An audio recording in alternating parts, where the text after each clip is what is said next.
What's up, everyone? Welcome back to the channel and welcome to my review of NXT Takeover Dallas. I love this show. It's it's a really good show. This was my first time ever watching it full in its entirety. Before this, the only match from the show I had ever seen was Shinsuke Nakamura versus Sami Zayn. And the ending, the last two matches, I didn't even take notes, so I only have notes up to that match. But I enjoyed it. So without further ado, let's get right into it. I have the pen, and as you saw, I have the clipboard. So let's do this. Let's get into it. NXT TakeOver Dallas happened on April 1st, 2016 at the K. Bailey Hutchison Convention Center in Dallas, Texas. There were 9,000 people in attendance, sold out.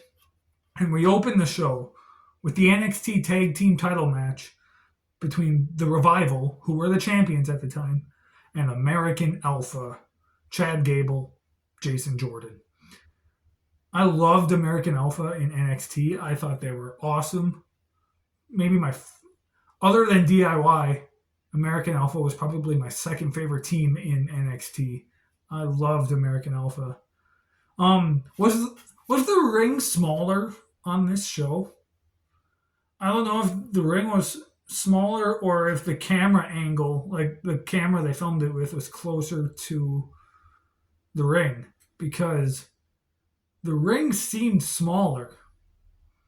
Maybe it's not, and maybe I'm just imagining this whole thing, but it seemed smaller.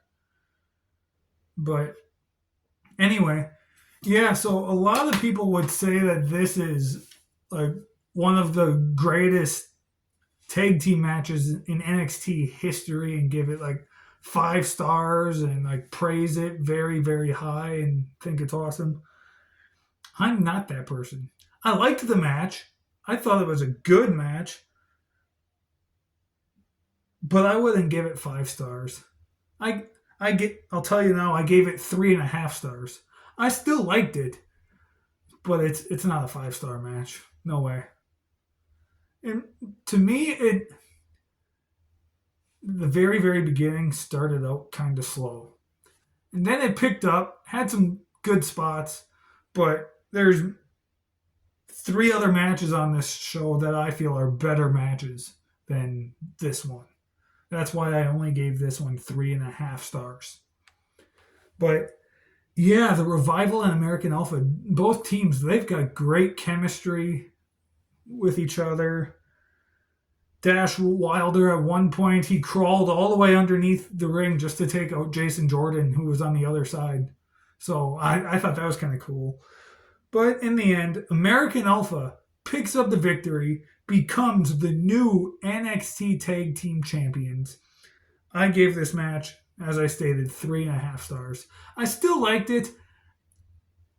I don't think it's a 5 star match. I don't even think it's a 4 star match. But I do still like it. It's got its good spots. Up next, Baron Corbin versus Austin Aries. This is Austin Aries' first ever takeover. And I don't know for sure, but is it his first ever actual match on NXT? That I'm unsure of. But this was his first match on a takeover, which is the case for a couple of people on this show. But yeah, I'm a big Austin Aries fan. He's had a lot of great matches in his whole career that I've seen. I'm not the biggest Baron Corbin fan. Now, NXT Lone Wolf Baron Corbin, I didn't mind so much, but now I don't like him. However, this match was decent. It is the worst match of the show, but it still isn't a bad match.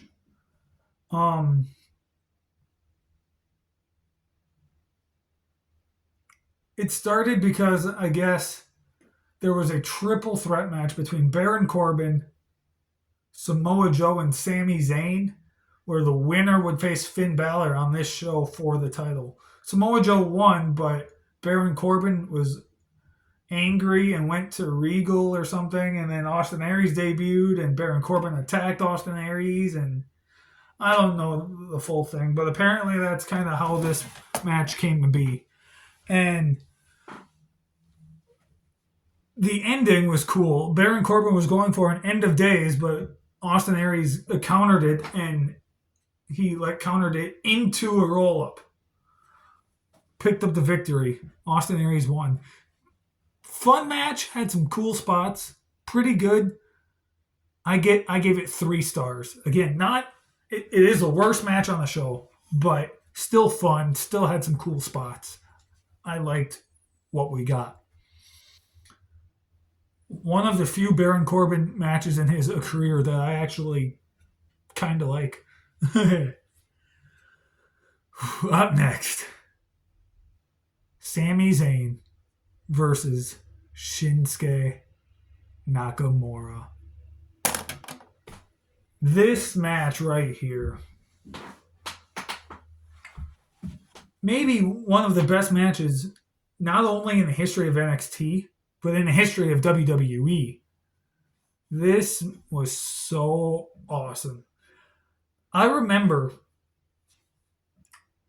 when this happened live 8 years ago, I had no idea who Shinsuke Nakamura was. And I wasn't watching NXT at that time either.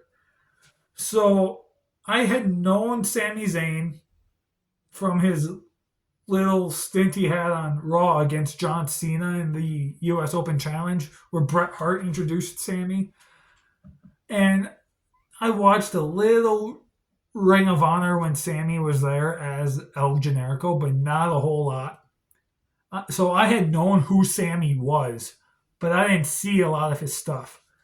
Shinsuke, I had no idea who Shinsuke was going into this match. They announced this match was happening. I'm like, who in the world is that guy? No idea.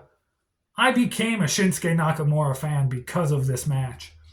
Now, as I stated, I didn't watch this show live. This was my first time ever watching this pay-per-view, this takeover in its entirety. And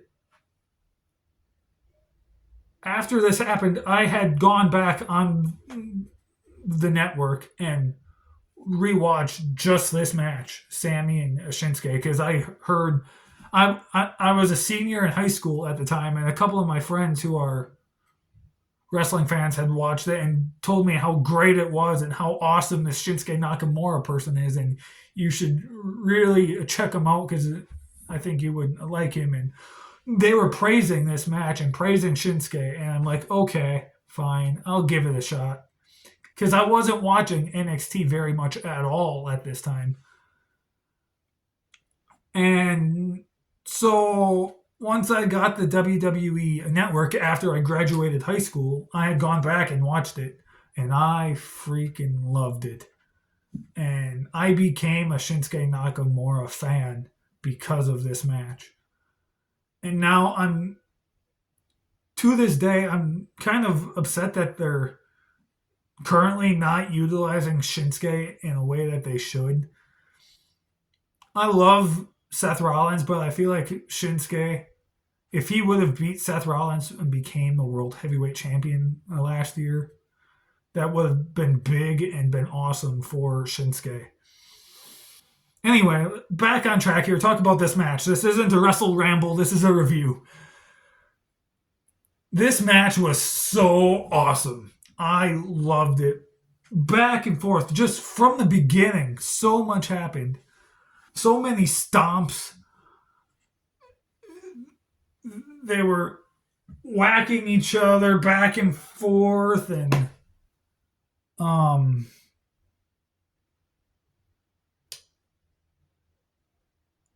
Sami went for his flying DDT he does through the turnbuckle posts, ropes, from the outside through the corner to the floor. He was going for that. Shinsuke kicks him in the head. Just so much awesome stuff. There was a Kinshasa that was reversed into a Blue Thunder Bomb. I love this match. And again, I became a Shinsuke Nakamura fan because of this match. Obviously, Shinsuke won. It's a 5-star match. I mean, if you've never seen it, first off, why have you been living under a rock? But secondly, go check it out. It is so much fun. Such a great match. This was maybe my third or fourth time watching just this match alone. And I think I like it more now than I liked it the first time I watched it. And I loved it the first time I watched it. It it never gets old. This is one of those classic matches where it'll be talked about forever and ever and ever. It really, truly will be. People in 50, 60 years after both Sammy and Shinsuke pass away, people will still be talking about this match. It's such a great match. I loved it. 5 stars. Moving on. I didn't take any more notes, so I'm going based off of memory here. Up next was Bayley defending the NXT Women's title against Asuka. This was Asuka's very first takeover as well. Her undefeated streak started, I want to say, just a couple weeks before this. It wasn't long before this when Asuka debuted. And yeah, this match was fun. I was a Bayley fan back in the day in NXT. I still am a big Bayley fan. I'm not the biggest Asuka fan. Like, I don't hate Asuka. I think she's awesome. But there's I would say a good 50, 60% of the current women's roster, and even back then, that I liked more than Asuka. So it's not hatred towards Asuka. It's just there's more people that I like more than I like her. So, yeah, this match was great, though. I enjoyed this match, too. Obviously, not as much as Sammy and Shinsuke, but I still liked it. Some pretty good stuff. I think it started out a little slow, but it got better as the match went on. Yeah, just some good back and forth. Bayley and Asuka have some good chemistry too. Like, even the matches I saw them have on the main roster, like Raw, SmackDown, whatever, were pretty fun. Like, I can't think of just an outright just terrible match these two ever had. Obviously, some better than others, but from what I recall, I can't think of just a terrible match. Maybe there was one that they had, but I just cannot think of it right now offhand. But Asuka won, became NXT Women's Champion, and started that long, dominant run as NXT Women's Champion. Went undefeated, and I think to this very day she's still undefeated in NXT because she's gone back a few times to like defend the women's tag titles and whatnot. And the few times she's gone back, I think she's still won every one of those. I think so. To this day, I think Asuka is still undefeated in NXT. So that's fun. That's cool. That's quite an accomplishment right there. To be undefeated your entire run on a brand and never lose. That's something special that not many people can say that they've done. Asuka can say that she's done that. She is undefeated on NXT. Great title run too. Great way to kick it off. I give this match 4 stars. Fun match. I liked it. And then the main event for the NXT Championship. The champion, Finn Balor, who was the Demon at this time, defended against Samoa Joe. I am, was, and always will be a Samoa Joe fan.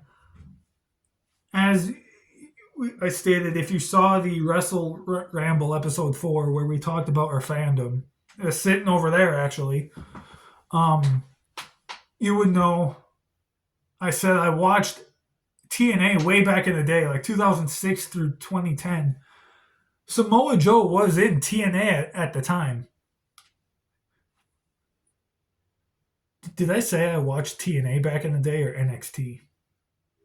I think I said NXT. Maybe I said TNA. I don't know. If I said NXT, I meant I watched TNA back in the day. Anyway, back on track.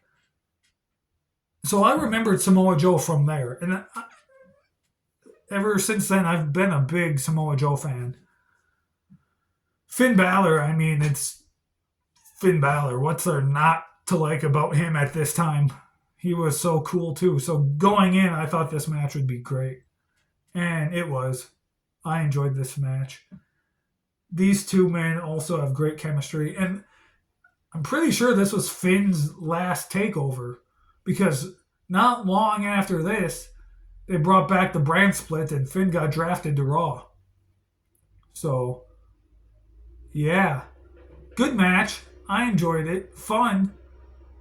Good back and forth type stuff. Finn always had, and I think that's normal for any smaller man, your best matches are against bigger opponents. So Finn and Samoa Joe. Finn, when he fought Brock, was a good match. So this typical story, the small guy versus big guy, this whole David versus Goliath type story, I've always enjoyed. And so I think that's why I enjoyed this match so much. Because you got Finn Balor, smaller person, versus Samoa Joe, this big, awesome monster jack person. And yeah, it was a good match. Samoa Joe wins, becomes the NXT champion, has a fairly decent run as champ. I gave the match 4 stars as well. I enjoyed this match. I thought it was great. And then he would go on to eventually lose the title to Shinsuke Nakamura. And isn't Samoa Joe like the only 3-time NXT champion? I think he is. I could be wrong. I don't know. I know he's held it 3 times, but I don't know if he's the only 3-time champ. Anyway, yeah, this match was fun as well. Samoa Joe wins. 4 stars. But that right there, guys, that is my review of NXT TakeOver Dallas. Notice, 5-match card. I'm okay with it here, though, because it's one brand. And they only had 3 titles at the time to worry about. So 5-match cards here are okay. Nowadays, current main roster, not so much. That's a story for another day. Go back, watch my Wrestle Ramble on that. Anyway, yeah, that was my review of NXT TakeOver Dallas. I loved it. Next week, and I don't know, I really don't understand why 24/7 wants to put himself through this torture. We go from one of the best pay-per-views ever, NXT TakeOver Dallas, to one of, if not maybe the worst pay-per-view ever. Next week, 24/7 is back, and he will be reviewing King of the Ring 1995. Don't ask me why he's doing it. He had the opportunity to do a better pay-per-view. I'll openly admit and tell you here, he could have done Money in the Bank 2011.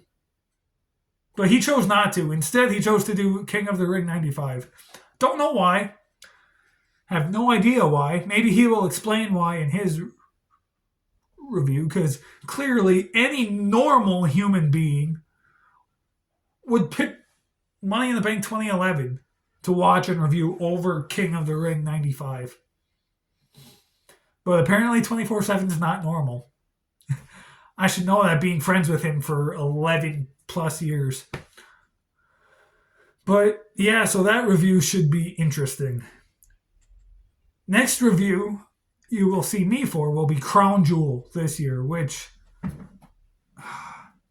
I have mixed feelings on. I think could be kind of fun, but there's a pointless belt involved, and I don't know.